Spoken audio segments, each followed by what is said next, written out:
কর্মীর কাজ কি একটা? শুধু ইয়ানুদ দিলি কর্মীগিরি করা যাবে? কর্মীর কাজ কয়টা? 4টা বা 5টা বলা হয়। তো এর মধ্যে তো প্রথম কাজ হলো আপনি আল্লাহর দ্বীনের পথে দাওয়াতি কাজ করবেন। কি কাজ করবেন? দাওয়াতি কাজ করা সুন্নাত না নফল? মাশাআল্লাহ। কি কাজ এটা? ফরজ। ওমান আহসানু, যিনি এটা করবেন তিনি সবচেয়ে ভালো কথা বলা লোক।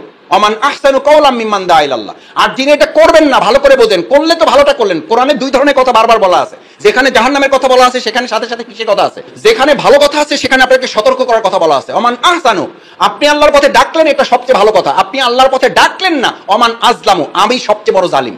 আল্লাহ মাফ করুন আমাদের। আপনি ডাকছেন সবচেয়ে ভালো মানুষ, ডাকেন নাই শফিকুল ইসলাম মানুষ সবচেয়ে বড় জালিম। এটা কার ঘোষণা? সে যদি 5 ওয়াক্ত নামাজ পড়ে, সে যদি রোজা রাখে, সে যদি হজ করে, সে যদি যাকাত দেয়, সে যদি সাদাকা দেয়, সে যদি তেলাওয়াত করে, সে যদি তাহাজ্জুদ পড়ে, কিন্তু আল্লাহর ভাষায় ওমান আজলামু মিম্মান কাতামা শাহাদাতান ইনদাহু মিনাল্লাহ, আল্লাহর কাছে এটা সবচেয়ে বড় জালিমের পরিচয়। আল্লাহ এখান থেকে আমাদের হেফাজত করুন। আমরা দাওয়াতি কাজ করব ইনশাআল্লাহ। কোরআন হাদিসে কথা দুটো, আল্লাযীনা আমানু ইউকাতিলুনা ফি সাবিলিল্লাহ ওয়াল্লাযীনা কাফারু ইউকাতিলুনা ফি সাবিলিত।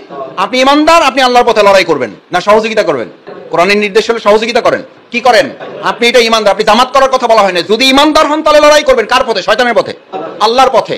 তাহলে আজকে বাংলাদেশ জামাত ইসলামী ঢাকা মহানগরী মুগদা পূর্ব থানা আপনাকে লড়াই করতে বলতেছে জামাতের পথে, নাকি ডাক্তার শফিকুর রহমান, নাকি নুরুল ইসলাম বুলবুল, নাকি এসআক সাহেবের পথে? কার পথে?